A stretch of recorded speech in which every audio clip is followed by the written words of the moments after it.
থেকে বলছি, আপনাদের একাংশ, খুবই সংক্ষিপ্ত একটা ফ্র্যাকশন একাংশ যে আচরণটা করছে, তাতে প্রত্যেক দিন আপনাদের হাজার হাজার ভোট চলছে।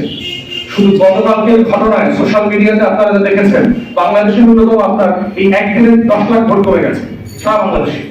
এবং আপনারা যদি আপনাদের এই অভদ্র একাংশ, খুবই ছোট অল্প কটা মানুষকে নিয়ন্ত্রণ করতে না পারেন, তাহলে কিন্তু আগামী নির্বাচনে আপনারা চ্যালেঞ্জের মুখোমুখি পড়বেন। কারণ এই ক্রিমিনালদেরকে নিয়ে কিন্তু আপনাদের ভোট চাইতে যেতে হবে।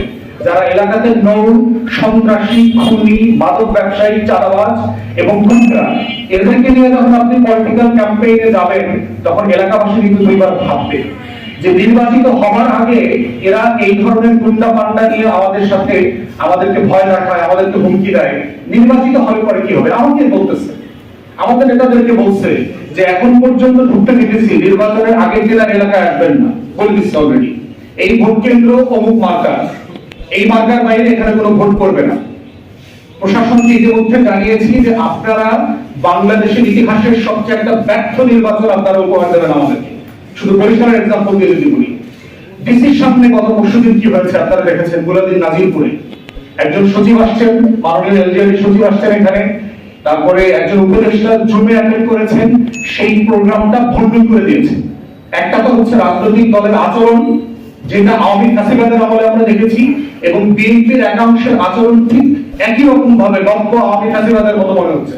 এবং এটা বলে দিতে চাই আপনাদেরকে, হাসিনার ফ্যাসিবাদের সময় কিন্তু আমরা চুপসে যাই নাই, আমরা কিন্তু গ্রুমের থ্রেশহোল্ডকে ওভারকাম করে পলিটিক্স তৈরি করেছি এবং রাস্তায় ছিলাম।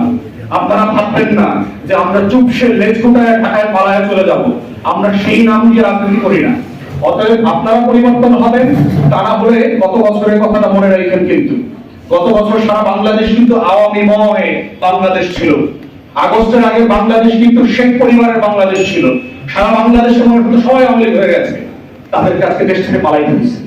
অতএব আমাদের অনুরোধ, দয়া করে শুধু গণতন্ত্রের রাজনীতিটা করেন, আসলে দেশকে ভালোবেসে একটা ভালো রাজনীতি করি, সবাই মিলে করি, দেশটাকে বদলে দিই।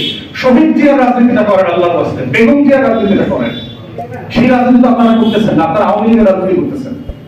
অতএব বিএনপিকে বলছি, আপনারা তদন্ত করবেন, ভিডিও ফুটেজ আছে, বাইরের পিছনে কারা কারা উস্কানি দিচ্ছে আমরা সবাইকে চিনি, সবার নাম জানি, তাদেরকে বের করে দলীয় শৃঙ্খলার মধ্যে আনবেন। যা যা করা দরকার এর দায় আপনাদের।